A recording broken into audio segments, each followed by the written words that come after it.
मैं doctor R के पुरोहित, आपका स्वागत है। आज व्यक्तिवाद पर चर्चा होगी। आदर्शवाद के बाद व्यक्तिवाद का प्रतिपादन होगा और व्यक्तिवाद का प्रतिपादन क्यों हुआ, ऐसी कौन सी परिस्थितियां थी, इन पर चर्चा करने के बाद फिर मूल विषय पर आएंगे। तो थोड़ा सा पृष्ठभूमि के रूप में मैं आपको बता दूं कि जब दुनिया में विश्व के राजनीतिक चिंतन के क्षेत्र में आदर्शवाद का प्रतिपादन हुआ, तो जब तक प्लेटो और अरस्तु ने ये बातें कही थी उसमें कोई विकृति नहीं आई थी या लोगों का ध्यान ऊपर ज्यादा नहीं गया था।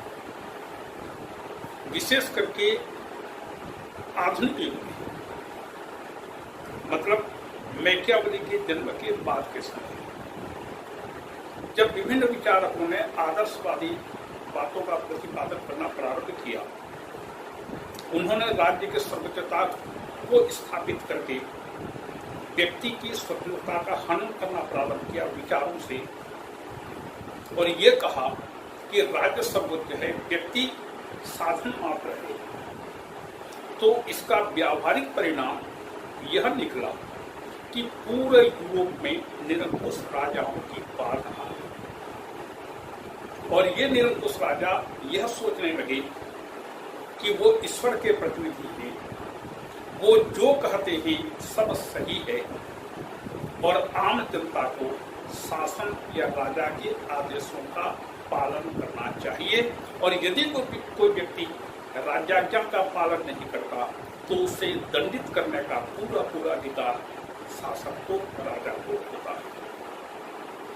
तो विचारकों ने यह कहा कि राज्य सर्वोपरि है, लेकिन परिणाम यह हुआ कि जो राजा या जो शासक सत्ता पर आते थे वो सब अपनी अपनी तानाशाही स्थापित करने लगे, और तानाशाही के कारण व्यक्ति का जीवन कराने लगा, व्यक्ति की स्वतंत्रता पूरी खत्म हो गई। इसी बीच 16वीं-17वीं शताब्दी में जेम्स वाट के स्टीम इंजन के आविष्कार के बाद यूरोप में औद्योगिक क्रांति, जो उत्पादन का कार्य पहले हाथों से होता था अब मशीनों से होने लगा। बड़े बड़े उद्योग धंधे, कारखानों की स्थापना हुई, जिन समाज में एक नए वर्ग का उदय हुआ जिसे कि पूंजीपति कहा गया। इन पूंजीपतियों को अपने कारखाना को चलाने के लिए मजदूरों की आवश्यकता थी, मजदूरों को रखने लगे, और इन पूंजीपतियों को यह भी चिंता थी कि वे बिना किसी प्रतिबंध के आर्थिक उत्पादन का कार्य कर सकें और राज्य के कानून उनसे कम हो, उनके कार्य में राज्य के कानूनों का कोई हस्तक्षेप या प्रतिबंध नहीं होना चाहिए। और जब यूरोप की औद्योगिक क्रांति हुई तो इस व्यक्तिवाद को प्रश्रय मिला। एक तरफ राजनीतिक क्षेत्र में लोगों की स्वतंत्रता का दमन निरंकुश शासकों के द्वारा किया जाने लगा था। औद्योगिक क्रांति होने के कारण पूंजीपतियों की एक नए वर्ग की स्थापना हुई। पुराने जो सामंत थे, जमींदार थे, ये सब पूंजीपति बनने लगे। पुराने जमाने में जो किसान होते थे ये सब मजदूर होने लगे। तो अपनी मर्जी चलाने के लिए और अपने कार्यों में किसी प्रकार के हस्तक्षेप को अस्वीकार करने के लिए व्यक्तिवाद का प्रतिपादन हुआ। इस व्यक्तिवाद के 3 प्रमुख विचारक हैं। एक है लॉक, वही सामाजिक समता सिद्धांत का प्रतिपादक लॉक। दूसरा है मिल, J.S. मिल, जिसने स्वतंत्रता, प्रतिनिधि शासन, उपयोगितावाद के बारे में अपने विचार प्रतिपादित किए। और तीसरा व्यक्ति है स्पेंसर। स्पेंसर के बारे में किसी व्यक्तिवाद के संदर्भ में चर्चा आपसे होगी। इसके पहले आपने राज्य के सावयविक सिद्धांत का अध्ययन किया होगा, राज्य के आंगिक सिद्धांत का आपने अध्ययन किया होगा। तो वह स्पेंसर जिसने उस सिद्धांत का प्रतिपादन किया वह भी व्यक्तिवाद का सबसे बड़ा समर्थक है। और आर्थिक क्षेत्र में रिकार्डो, स्मिथ, माल्थस, ये सब व्यक्तिवादी विचारक माने जाते हैं। ये व्यक्तिवाद के प्रमुख समर्थक हुए। व्यक्तिवाद की मूल धारणा क्या है?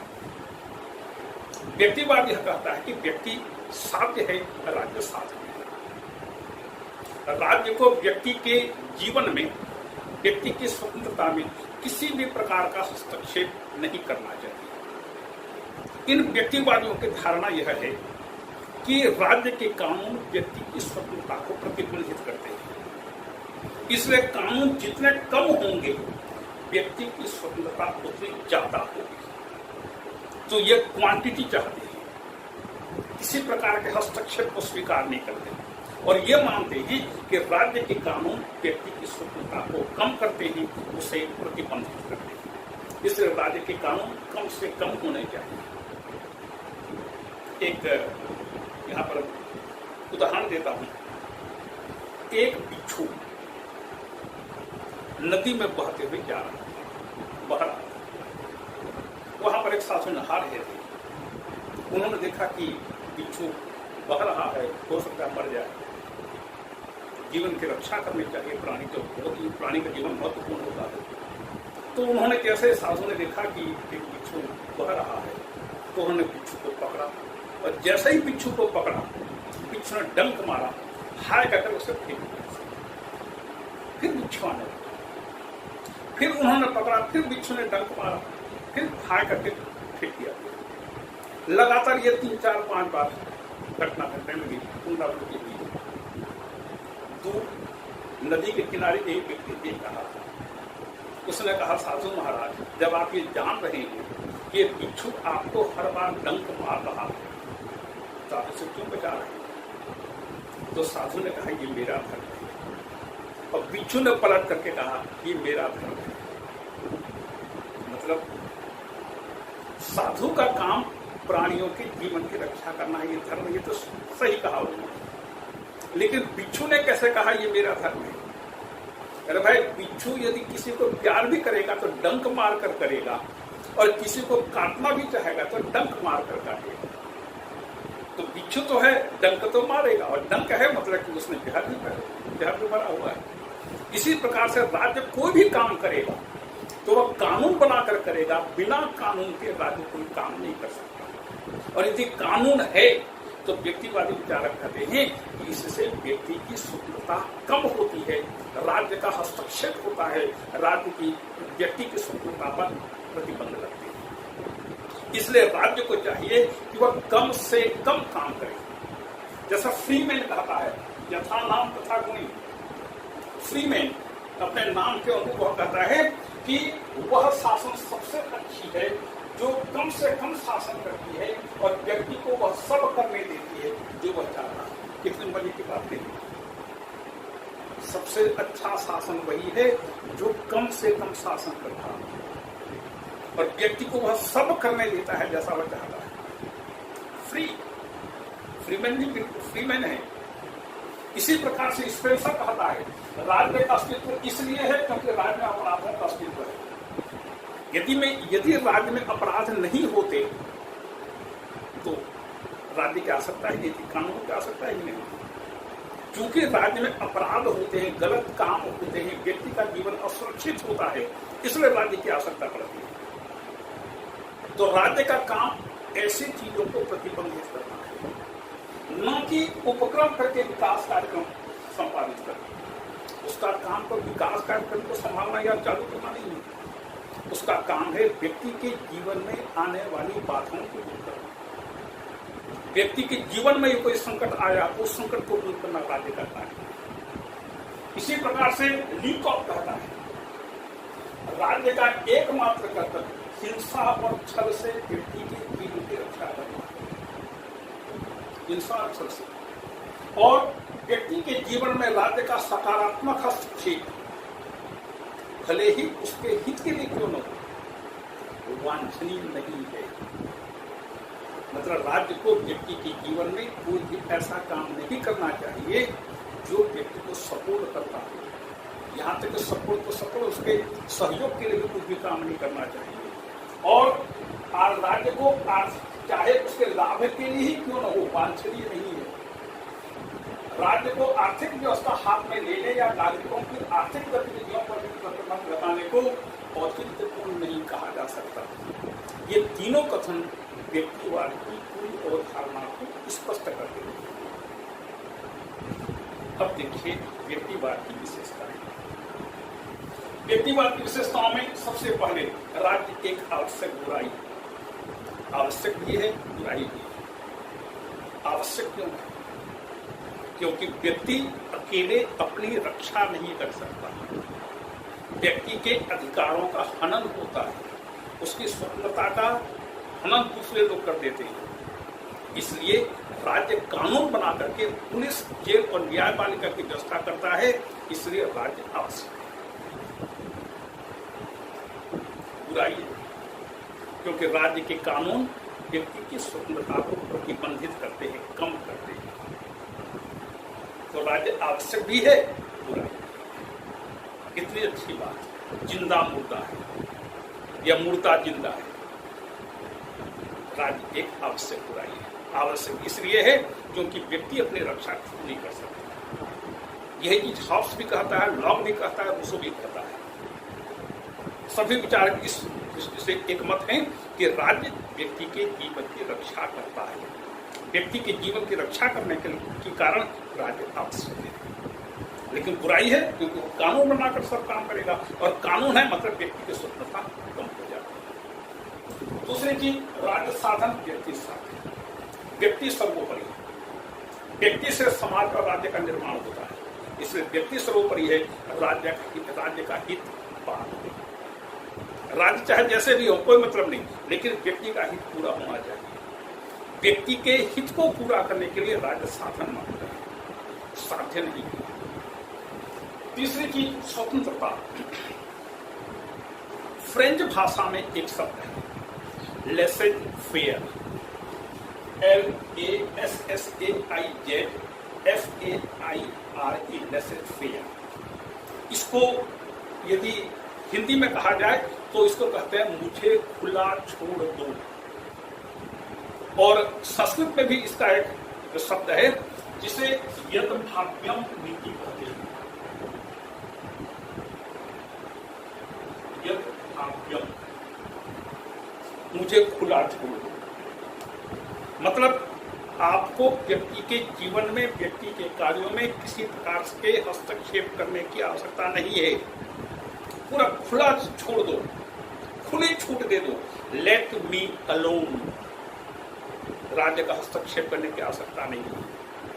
मतलब और राजनीति के क्षेत्र में, चाहे आर्थिक क्षेत्र में, चाहे किसी भी क्षेत्र में व्यक्ति जो करना चाहे करे। राज्य का कोई कानून, राज्य की कोई व्यवस्था व्यक्ति के जीवन में, स्वतंत्रता के मार्ग में, व्यक्ति के कार्य में किसी भी प्रकार का हस्तक्षेप न करे। ये लेसेज फेयर है। व्यक्ति की स्वतंत्रता के पूर्ण पक्ष लेते हुए व्यक्तिवाद अपनी बात करता है। और फिर है राज्य के निषेधात्मक कार्य। राज्य को कौन सा काम करना चाहिए, कौन सा काम नहीं करना चाहिए। व्यक्तिवाद राज्य के निषेधात्मक कार्यों का समर्थन करता है। निषेधात्मक कार्य, देखिए दो प्रकार के कार्य होते हैं, नकारात्मक, सकारात्मक। जैसे राज्य में हर जिले में पुलिस प्रशासन होता है और जिला प्रशासन होता है। पुलिस जिला प्रशासन का काम सकारात्मक होता है, नीतियों को क्रियान्वित करना। पुलिस का काम, पुलिस प्रशासन का काम नकारात्मक होता है, निषेधात्मक होता है। कहीं अपराध हो रहा है तो रोको, कहीं कानून का उल्लंघन हो रहा है तो उसको रोको, कहीं पर व्यक्ति के जीवन में कोई संकट है तो उसको रोको। राज्य के निषेधात्मक कार्य। तो व्यक्तिवादी विचारक कहते हैं कि राज्य को दो काम करना चाहिए। क्या? एक, आंतरिक झगड़ों से व्यक्ति की रक्षा करना। देश के अंदर मान लीजिए व्यक्ति और व्यक्ति की कोई लड़ाई झगड़ा होता है, विवाद होता है, तो वहां पर व्यक्ति की रक्षा करना। और बाह्य कार्य, विदेशी आक्रमण से देश की रक्षा करना। दो काम, आंतरिक झगड़ों से व्यक्ति की रक्षा, बाह्य आक्रमण से देश की रक्षा। ये दो काम राज्य को करना चाहिए, बाकी अन्य कोई भी काम राज्य को नहीं करना चाहिए। और इसलिए व्यक्तिवादी राज्य को पुलिस राज्य की संज्ञा दी जाती है, पुलिस स्टेट। क्योंकि राज्य को ऐसा कोई काम नहीं करना चाहिए जिससे व्यक्ति के जीवन को कोई सहयोग मिले, कोई समर्थन मिले। ये चार सिद्धांत व्यक्तिवाद के। अब आगे देखिए, ये व्यक्तिवादी विचारक अपने पक्ष में कुछ तर्क दे दिए और विभिन्न तर्क दे करके वे अपनी बात को सिद्ध करने की कोशिश करते हैं। इसमें सबसे पहला तर्क है मिल का। मिल का क्या तर्क है? वह नैतिक तर्क देता है। जेम्स मिल कहता है राज्य द्वारा किए जाने वाले कार्यों से व्यक्ति का आत्मविश्वास और उसकी नैतिकता प्रभावित होती है। इसलिए राज्य को कोई काम नहीं करना चाहिए। यदि व्यक्ति अपने आप सब करेगा तो उसमें एक आत्मविश्वास आएगा। एक उदाहरण लीजिए, ये केवल समझने के लिए है। मान लीजिए घर में माता पिता हैं। माता पिता के संरक्षण में यदि बालक अपना विकास करता है तो बेटा हमेशा कोई भी काम करने के पहले माता पिता से पूछेगा, और जब माता पिता नहीं रहते हैं तो अचानक ऐसी कोई घटना हो जाती है तो बिल्कुल लड़खड़ा जाता है।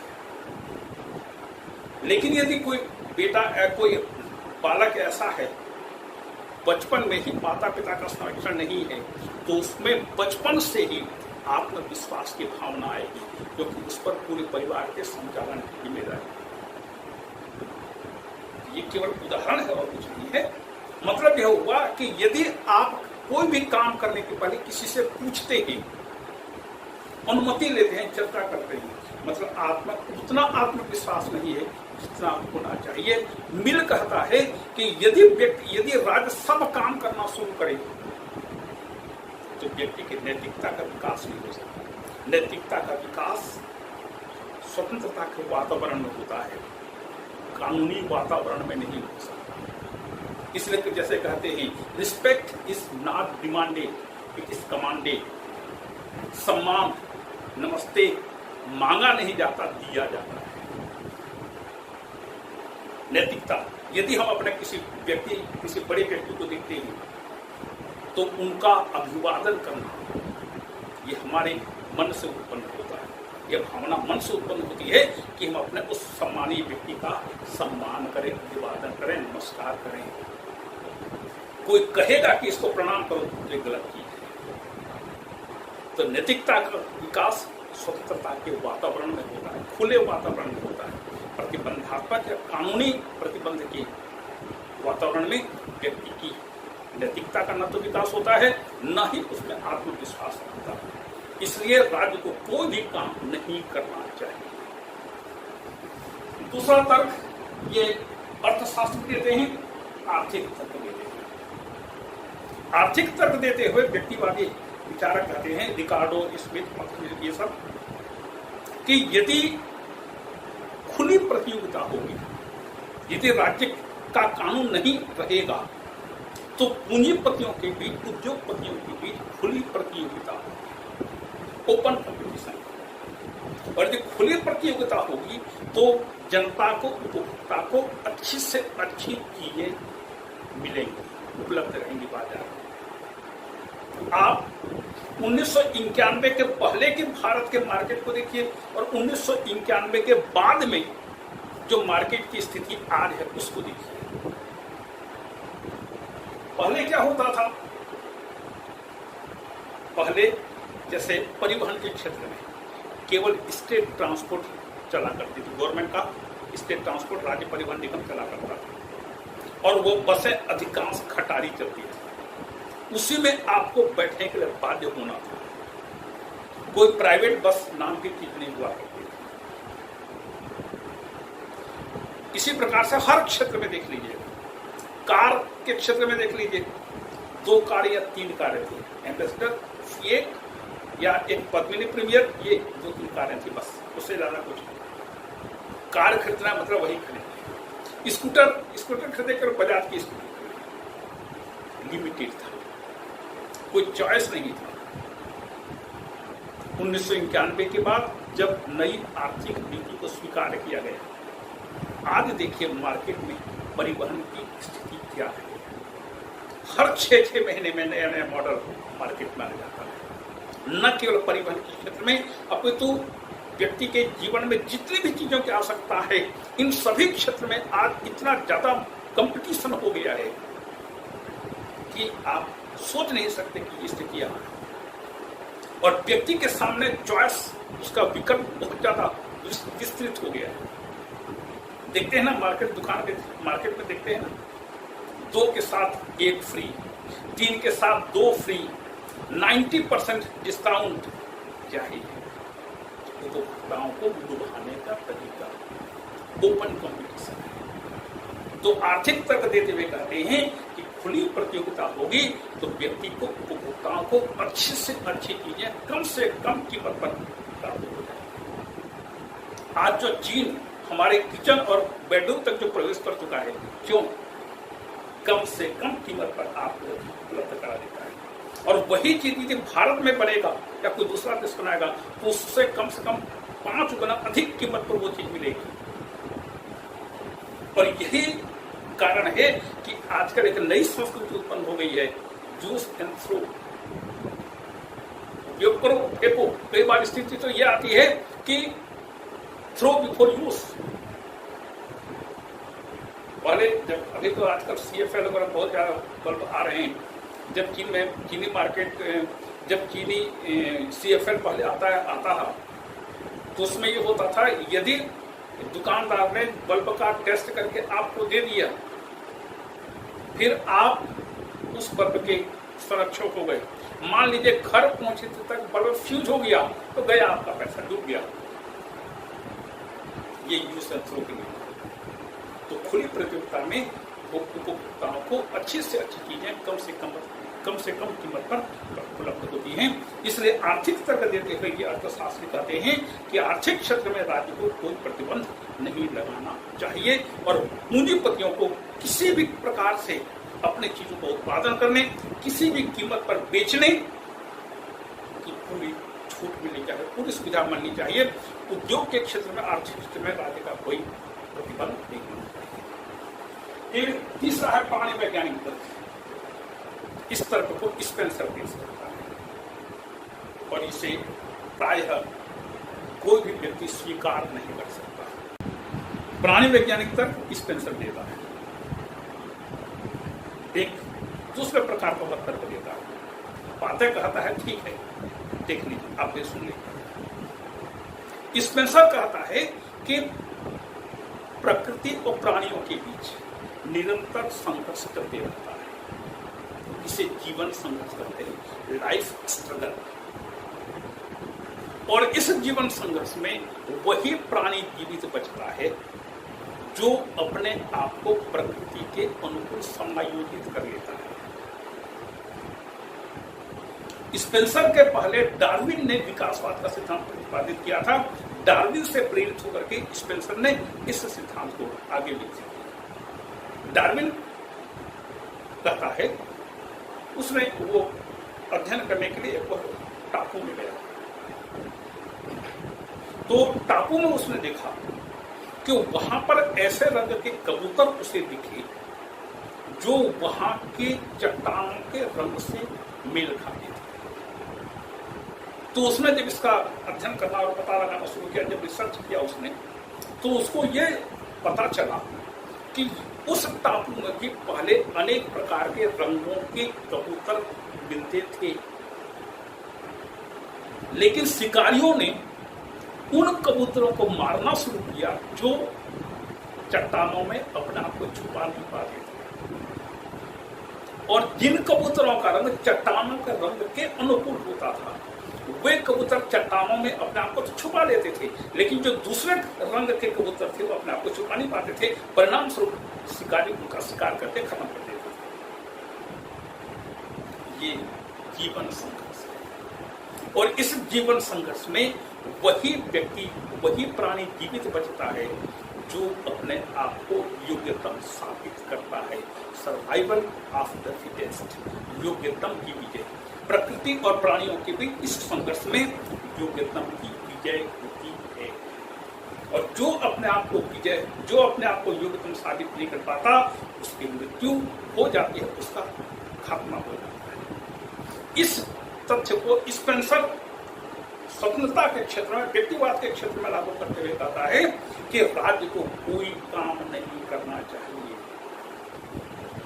कि बाढ़ आए, आपदा आए, विपत्ति आए, सूखा पड़े, महामारी फैले, कुछ भी फैले, कुछ भी हो, राज्य को कोई काम नहीं करना चाहिए।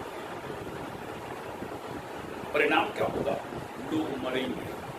जो मरते हैं मरने में, राज्य को कोई सहायता करने की आवश्यकता नहीं है। जो लोग जिंदा बचेंगे वे योग्यतम साबित होंगे और वे उन लोगों की संपत्ति का उपभोग करेंगे जो लोग मर गए। योग्यतम की भी प्रकृति और प्राणी के बीच निरंतर संघर्ष करते रहता है। इसमें हर व्यक्ति को अपना योग्यतम साबित करना होगा, अपनी योग्यता दिखाना पड़ता है।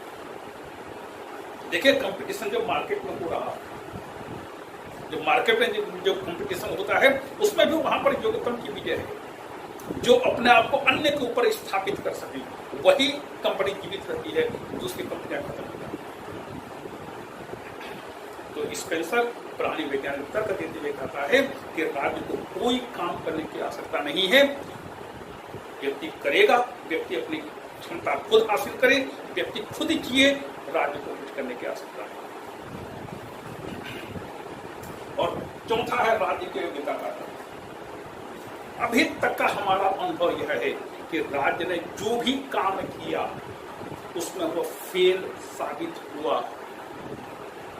इसलिए राज्य को कोई काम नहीं करना चाहिए। हमारे भारत में समाजवाद के लक्ष्य को स्वीकार किया गया और समाजवाद के लक्ष्य को स्वीकार करने का परिणाम यह हुआ कि धीरे धीरे करके सरकार ने विभिन्न चीजों का राष्ट्रीयकरण करना प्रारंभ किया। राष्ट्रीयकरण किया, गवर्नमेंट एम्प्लॉयज बढ़ने लगे। जो पहले प्राइवेट क्षेत्र में, निजी क्षेत्र में जो कंपनियां थी वो सब धीरे धीरे करके गवर्नमेंट सेक्टर में आने लगी। परिणाम क्या हुआ? ये सब गवर्नमेंट सेक्टर में कंपनियां धीरे धीरे करके घाटे में चलने लगी। मतलब यह है कि राज्य ने जहां कहीं भी हस्तक्षेप किया वह काम असफल रहा। जहां जहां पांव पड़े सब तन के तंत्र बनता था।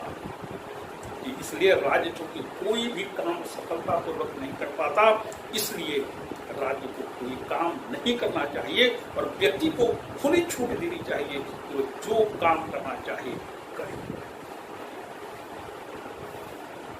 फिर पांचवा है मनोवैज्ञानिक तर्क।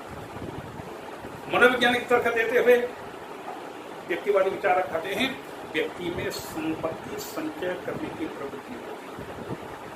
वह अच्छी तरह से जानता है कि जब मरेगा तो कुछ भी देकर नहीं जाएगा, लेकिन फिर वो जीवन भर संपत्ति का संचय करते करते मरता है।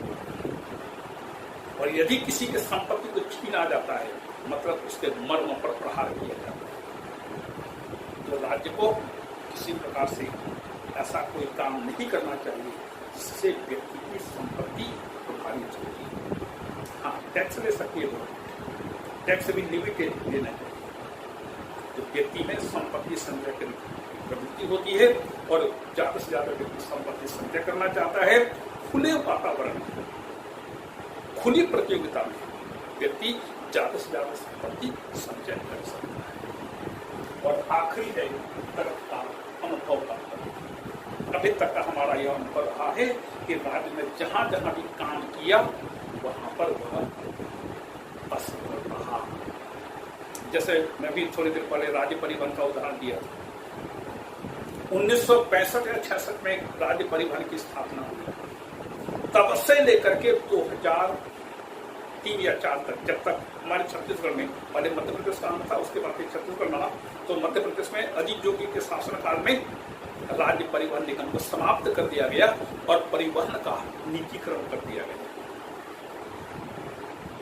जब से राज्य परिवहन निगम की स्थापना हुई तब से लेकर के अपने अंतिम दिन तक, अंतिम समय तक कभी भी राज्य परिवहन निगम लाभ में नहीं रहा।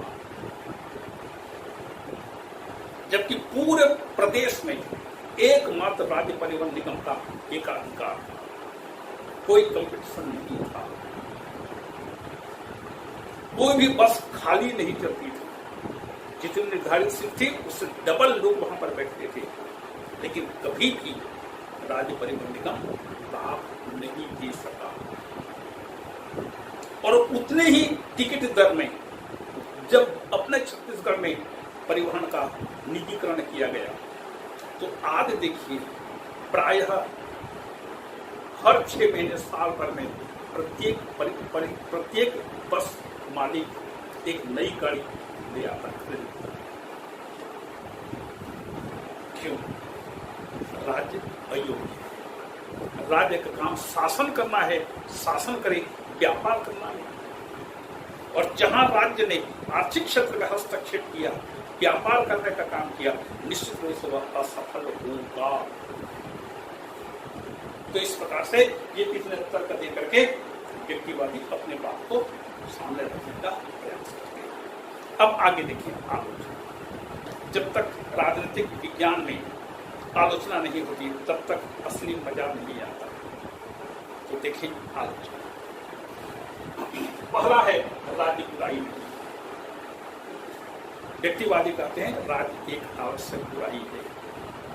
आलोचक कहते हैं यदि राज्य एक आवश्यक बुराई होता तो राज्य कब का खत्म हो चुका होता। और राजनीतिक विज्ञान के जनक अरस्तु ने बोल दिया था, पहले से बोल दिया था, राज्य का अस्तित्व इसलिए है क्योंकि वह सत्य जीवन की प्राप्ति करता है। राज्य की उत्पत्ति आवश्यकताओं को पूरा करने के लिए हुई है और उसका अस्तित्व सत्य जीवन की प्राप्ति के लिए बना हुआ है। क्योंकि राज्य व्यक्ति को सत्य जीवन की प्राप्ति कराने में सहयोग करता है, इसलिए राज्य आज तक बना हुआ है। और जिसका भी अप्रोच नकारात्मक होगा, जो नकारात्मकता को लेकर के आगे बढ़ेगा, उसका हर्ष समाप्ति ही होगा और अन्य कुछ नहीं। तो राज्य सत्य जीवन की प्राप्ति के लिए बना हुआ है, और जहां राज्य सत्य जीवन की प्राप्ति के लिए बना हुआ है, बुराई कैसे हो सकता है? नंबर 2, कानून से स्वतंत्रता में वृद्धि होती है, कम नहीं होती। जैसे मान लीजिए किसी ने कहा कि मैं पाइन एप्पल खाऊंगा, अनानास खाऊंगा। पाइन एप्पल को पूरा खा जाना, क्वांटिटी तो होगी, क्वांटिटी तो अधिक होगा, लेकिन वह सुपाच्य नहीं होगा। व्यक्ति उसको नहीं खा सकता। उसको खाने के लायक बनाने के लिए छीलना पड़ता है, छोटे छोटे टुकड़ों में काटना पड़ता है, आवश्यकता पड़ी तो धोना पड़ता है, छटाई करनी पड़ती है, तब जाकर के खाने लायक होता है। इसी प्रकार से कानून व्यक्ति की स्वतंत्रता को उपयोग करने लायक बनाते हैं, स्वतंत्रता को स्वच्छता में परिणत होने से रोकते हैं। तो राज्य के कानून व्यक्ति पर प्रतिबंध कम होते हैं, उपयोग के लायक होते हैं। तीसरी चीज, मनुष्य अपने हित का सर्वोत्तम निर्णायक नहीं होता। मनुष्य यदि अपने हित का सर्वोत्तम निर्णायक होता तो मद्यपान निषेध के बारे में या मद्यपान को कंट्रोल करने के बारे में शासन को कानून बनाने की आवश्यकता नहीं पड़ती। जुआ खेलने वालों को पकड़ती है गवर्नमेंट, तो जुआ खेलने के लिए कानून, जुआ खेलना दंडनीय अपराध है कह करके लोगों को जुआ खेलते हुए पकड़ने का काम नहीं करती। व्यक्ति हमेशा अपने हित का निर्णायक नहीं हो सकता। और जब मान लीजिए, और जब व्यक्ति को होश आता है, तब तक पूरा समाप्त हो चुका होता है। आदमी जब मरणासन्न हो जाता है तब उसको लगता है कि शराब पीना बेकार है, मरणासन्न है, अब उसके जीवन के कोई चांस नहीं है। तब उसको अनुभव होता है कि मैंने शराब पी करके जिंदगी को बेकार किया। व्यक्ति जब जेल में पहुंचता है तब उसको आभास होता है कि मैंने किसी व्यक्ति की हत्या करके गलत काम किया। हत्या करके उसको ये बात नहीं जाती। मतलब व्यक्ति को अनेक अवसरों पर गाइडेंस की आवश्यकता पड़ती है, निर्देशन की आवश्यकता पड़ती है। हमेशा वह अपने हित के बारे में अच्छी तरह से निर्णय नहीं ले पाते। फिर है चौथा, राज्य के कल्याणकारी पक्ष की उपेक्षा। ये व्यक्तिवादी विचारक पुलिस राज्य चाहती है, लेकिन जो राज्य व्यक्ति की आधारभूत आवश्यकताओं को पूरा करता है, जो राज्य असहाय लोगों की सहायता करता है, भूखे लोगों के भोजन की अच्छी व्यवस्था करता है, आने जाने के लिए परिवहन की व्यवस्था करता है, संचार की व्यवस्था करता है, राज्य की रक्षा करने का काम करता है, लोगों का मानसिक विकास करने के लिए शिक्षण संस्थाओं की स्थापना करता है, शारीरिक विकास के खेल प्रतियोगिताओं का आयोजन करता है, क्या ऐसे राज्य को आप गलत कहेंगे? क्या इससे जनता का कल्याण नहीं होता? और चूंकि राज्य कल्याणकारी कार्य करता है, इसलिए सद्जीवन की प्राप्ति के लिए सहायक होता है, और इसलिए आज राज्य जीवित है। फिर है प्राणी वैज्ञानिक तर्क गलत है। लिकाफ ने बहुत अच्छी बात कही, यदि अति जीविता का अर्थ ऊंचा जीवन, अच्छा जीवन व्यतीत करने में है, तो सेंध मारकर चोरी करने वाला व्यक्ति प्रशंसा का पात्र है, और भूखा रहने वाला कवि या कलाकार घृणा का पात्र बन जाता है। मैं जब एक बार इसी उदाहरण को दे रहा था, तो यहाँ पर शब्द आया सेंध मारना, तो मैंने क्लास में पूछा कि सेंध मारना जानते हैं? तो एक लड़का बहुत कुचकते हुए बोला, सर मैं जानता हूँ, सर मैं जानता हूँ, सर मैं जानता हूँ। मैंने पूछा कितने बार सेंध मार लिए? सेंध मारना जानते हैं, मतलब सेंध मार सकते हो, ये मतलब हुआ। सेंध मार करके चोरी करने वाला व्यक्ति प्रशंसा का पात्र बन जाता है। स्मगलिंग के द्वारा, ब्लैक मार्केटिंग के द्वारा गलत तरीके से कमा करके जीवन यापन करने वाला व्यक्ति अपने आप को सर्वाइव सिद्ध करता है। इसलिए क्या ऐसा व्यक्ति जीवन के लायक है, जीने के लायक है? व्यक्तिवादी कहते हैं व्यक्ति को जीना चाहिए। जैसे स्पेंसर कहता है, जो व्यक्ति अपने आप को फिट सर्वाइव कर लेता है, वह व्यक्ति जीवित रहता है। तो एक स्मगलर व्यक्ति करोड़ों अरबों कमा करके अपने आप को संपन्न घोषित करता है। क्या ऐसे व्यक्ति को समाज में जीवन जीने का अधिकार मिलना चाहिए? क्या ऐसे कार्यों को प्रोत्साहित किया जाना चाहिए जो गलत तरीके अपना करके अर्जित किया गया हो? तो स्पेंसर का यह तथ्य मनुष्य समाज पर लागू करना कदापि ठीक नहीं है। फिर उत्पादन का सिद्धांत स्वाभाविक है, व्यक्तिवाद का जो यह सिद्धांत है वो उत्पादन का सिद्धांत है, वितरण का सिद्धांत नहीं है। उत्पादन और वितरण एक दूसरे के पूरक हैं। यदि आप केवल उत्पादन करते तो उसका वितरण नहीं हो पाता, तो फिर आपका उत्पादन बेकार हो जाता है। उत्पादन के साथ वितरण होना चाहिए। और वितरण के क्षेत्र में ये व्यक्तिवादी क्या करते हैं? वो सोचते हैं कि हम अपनी मर्जी से जितना चाहें मजदूरों को मजदूरी देवें, हम जितना चाहें उतना दाम उसका निर्धारित करें, मार्केट में बेचें, सरकार का कोई प्रतिबंध नहीं होना चाहिए। इसका बुरा परिणाम दुनिया ने देखा है। व्यक्तिवादी किसी प्रकार से प्रतिबंध के पक्ष में नहीं है।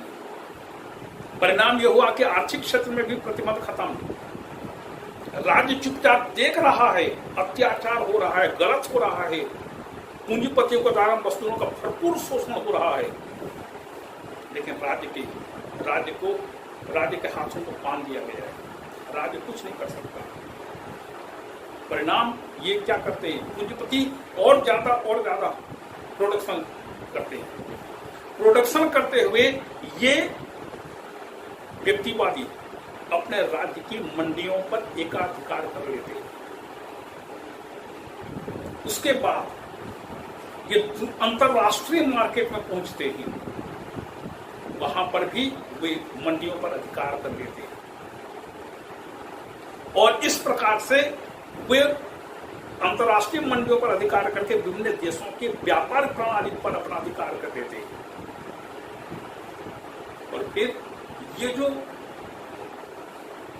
आर्थिक क्षेत्र में इनका जो विकास है, जो विस्तार है, ये आगे चल करके निवेशों के रूप स्थापित हो जाता है। पूरी दुनिया को ये उद्योगपति पूंजीपति अपना उपनिवेश बना लेते हैं। और जब दुनिया में कोई नया उपनिवेश बनने की गुंजाइश नहीं होती, तब ये एक दूसरे के उपनिवेशों को छीनने की कोशिश करते हैं। और उपनिवेशों को छीनने की कोशिश में फिर विश्व युद्ध होता है। हमारा अभी तक का अनुभव यह है कि यूरोप के पूंजीवादी राष्ट्रों ने मिलकर के यही काम किया। पूरी दुनिया में इन्होंने अपने उपनिवेश स्थापित कर लिए। जर्मनी इस दौड़ में पीछे आया, उसको थोड़ा बहुत हिस्सा मिला।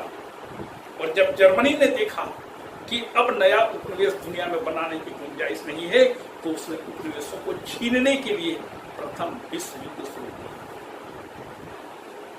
तो ये व्यक्तिवाद का स्वाभाविक परिणाम है।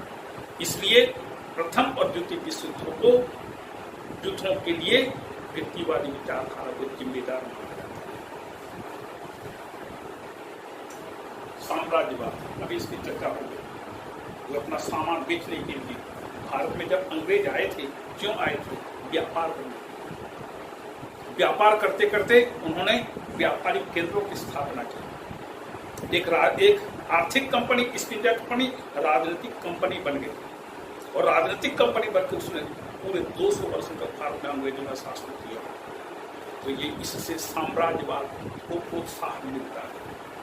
ये साम्राज्यवाद का पक्षधर है, जो कि मानवीयता के विरुद्ध है, मानवता के विपरीत है। और आखिरी है शोषण। शोषण, इससे पूंजीपतियों को मजदूरों का शोषण करने की पूरी छूट मिल जाती है। और इसका परिणाम क्या होगा, ये अगली विचारधारा समाजवाद के अंतर्गत आपको देखने को सुनने को मिलेगा। इस प्रकार से व्यक्तिवाद शोषण को प्रोत्साहित करता है। यह मानवीय असमानता को स्वीकार करता है। देखिए, स्वतंत्रता और समानता एक दूसरे के पूरक हैं। व्यक्तिवाद स्वतंत्रता को तो स्वीकार करता है, लेकिन समानता को स्वीकार नहीं करता। ये है व्यक्तिवादी विचारधारा। निष्कर्ष रूप में यह कह सकते हैं दो बातें, एक सकारात्मक, दूसरी नकारात्मक। सकारात्मकता यह है कि यह व्यक्ति की गरिमा का पक्ष है। आदर्शवाद जनित जिस व्यवस्था ने व्यक्ति को मशीन का पूर्जा मात्र बनाकर रख दिया था, व्यक्तिवाद ने व्यक्ति की स्वतंत्र गरिमा को स्थापित करते हुए उसकी स्वतंत्रता का पूर्ण समर्थन किया। यहाँ तक बहुत अच्छी विचारधारा है ये व्यक्तिवाद, व्यक्ति की स्वतंत्रता को महत्व देता है, व्यक्ति को महत्वपूर्ण बनाता है। लेकिन इसके जो परिणाम हुए, उन परिणामों के कारण व्यक्तिवाद आज मृतप्राय हो चुका है। आज व्यक्तिवाद की ज्यादा पूछ परख नहीं है, ज्यादा क्या बिल्कुल पूछ परख नहीं है, क्योंकि राज्य का हर क्षेत्र में हस्तक्षेप शुरू हो चुका है। राज्य विभिन्न प्रकार के कानूनों का निर्माण करके विभिन्न प्रकार के कार्यों का संपादन करता है। पुलिस राज्य के स्थान पर कल्याणकारी राज्य की स्थापना हो चुकी है। पुलिस राज्य इतिहास की वस्तु हो चुकी है। कल्याणकारी राज्य की स्थापना पूरी दुनिया ने स्वीकार कर लिया है। इस प्रकार से व्यक्तिवाद एक मृतप्राय सिद्धांत है, क्योंकि ये विचार हैं, विचार कभी मरते नहीं है। इसलिए मजबूरी का नाम महात्मा गांधी, इसका अध्ययन करना आवश्यक है। ये है व्यक्तिवादी विचारधारा। आप सभी को